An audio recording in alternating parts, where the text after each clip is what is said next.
There is a message from National Treasures. Please check it.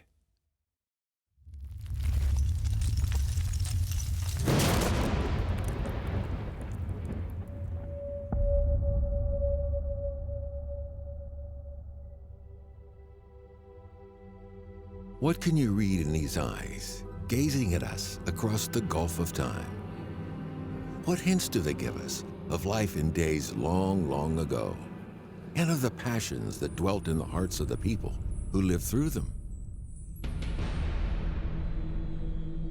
5,000 years ago, the Liangzhu area near Hangzhou was home to a highly sophisticated culture.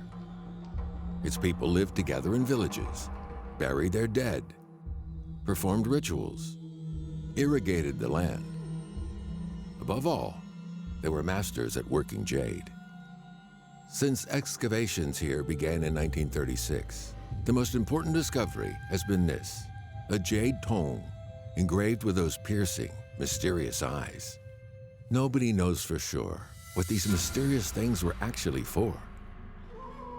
But what we can say for certain is that 8.9 centimeters tall and 17.6 centimeters wide, and weighing in at 6.5 kilograms, this Cong is huge.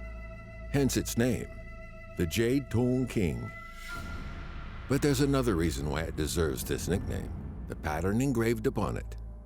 To begin with, this was overlooked when it was first discovered in 1986 during the excavation at the tomb of Fanshan Hill. Like many similar objects, it appeared to show a mythical creature called Tao Tia. Under closer analysis, however, archaeologists began to make out details that showed that this Cong was very far from typical. Taking a closer look, lines next to the eyes resolve themselves into a pair of hands. These in turn seem to be connected to disproportionately long arms. It was then that the archaeologist realized that this was no ordinary Tao Tia motif. They were looking at the face of a god. What's more, that of a completely unknown deity.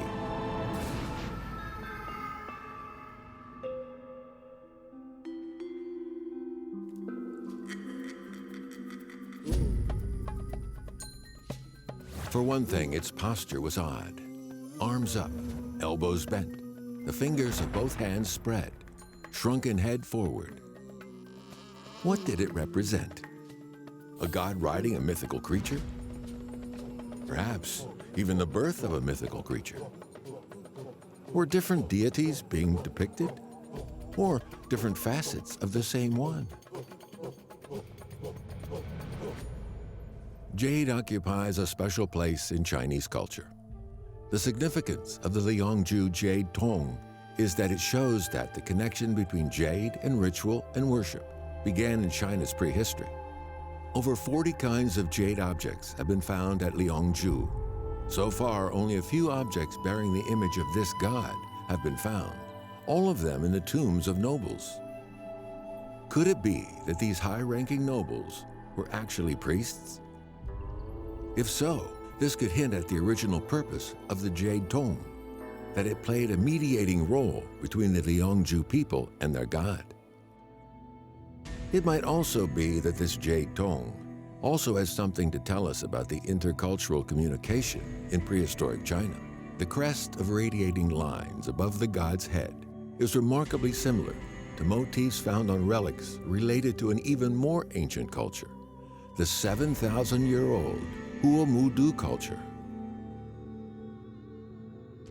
Was there a connection between the Liangzhu, the Mudu, and other Neolithic cultures? If so, what was it? How did ancient cultures, dispersed over the vast territory of China, interact with each other? The answer to these questions, and many more, is surely lurking behind these eyes, staring out at us across a gulf of 5,000 years. If only this national treasure could talk.